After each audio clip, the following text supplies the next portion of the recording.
Joyful day, beautiful beings, and joy for all things, beautiful hearts. Welcome to my channel.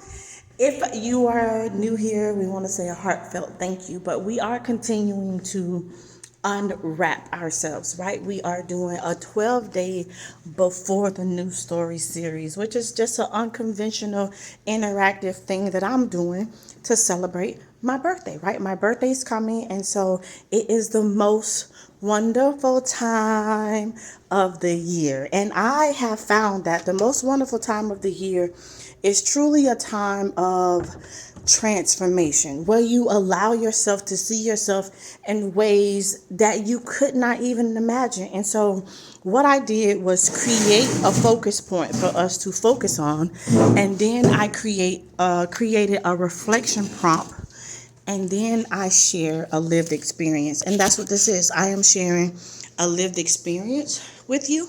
And so today, in sharing this lived experience, it's an unwrapping moment. And today we are unwrapping compassion.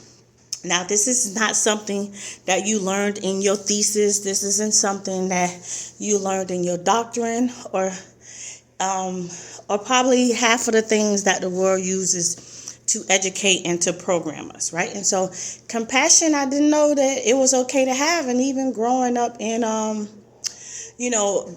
being a believer in Christianity is much about doing unto other people, right? It's about turning the other cheek. It's about who can you be for someone else, not really you loving yourself. And so I didn't know about self-compassion, and then so much that I was really allowing people to misuse me. And because I was letting them misuse me, I was misusing myself.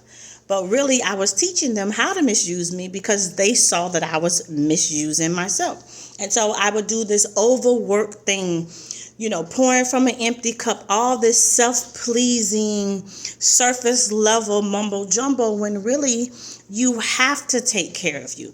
And so I transformed that when I found myself in the rock and a hard place of Sierra asking Sierra, what is it that you got us doing? What kind of life you got us out here living? Yes, we have a big heart. Yes, we love hard. But that don't mean that you mistreat us. That don't mean that you water yourself down. That don't mean that you shrink yourself to fit in a room with other people. That don't mean that you don't add value to what you bring to the table. That is not what being a big-hearted, loving, caring believer person. That's not what that means. And so I had to discover self-compassion at a hard time where it was a time where it was a narrative that I had to make my reality that I did not want to. So how is it mostly that times of change come about when something has pained us or hurt us or made us uncomfortable? Why is it that the time that now we want to learn, we want to grow, we want to get it? And unfortunately, as humans, it's just what we've done with ourselves. It's like we can't learn a valuable lesson that would change us from the inside out, that will supersize our consciousness, that will help us disrupt generational curses, that will help us be the change that we truly want to see, unless it comes with something painful to start with. We can love before being damaged, right? You don't have to hurt me before I realize that you're valuable to me, or I don't have to watch you walk away before I realize the benefit of you.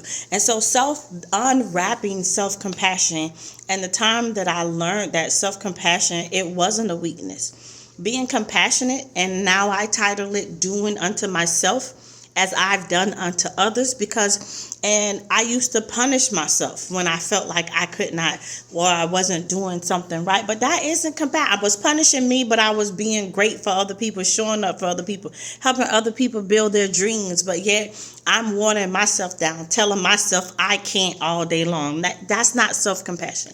And so self-compassion is gift number 8 that we are unwrapping on this unconventional journey to a new storyline, to a new space, to an intentional, unapologetic space where you can give yourself a new story, because you are now understanding, and overstanding that you are the intentional creator of the reality that you live. Y'all keep smiling, keep shining, and if you find it on your heart, share this shit, right? If you find it on your heart, share this. If it did something for you, then find a link and send it to a text message to somebody else, right? Or better yet, play it for yourself again later on in the week when you need to be reminded to be self-compassionate for yourself.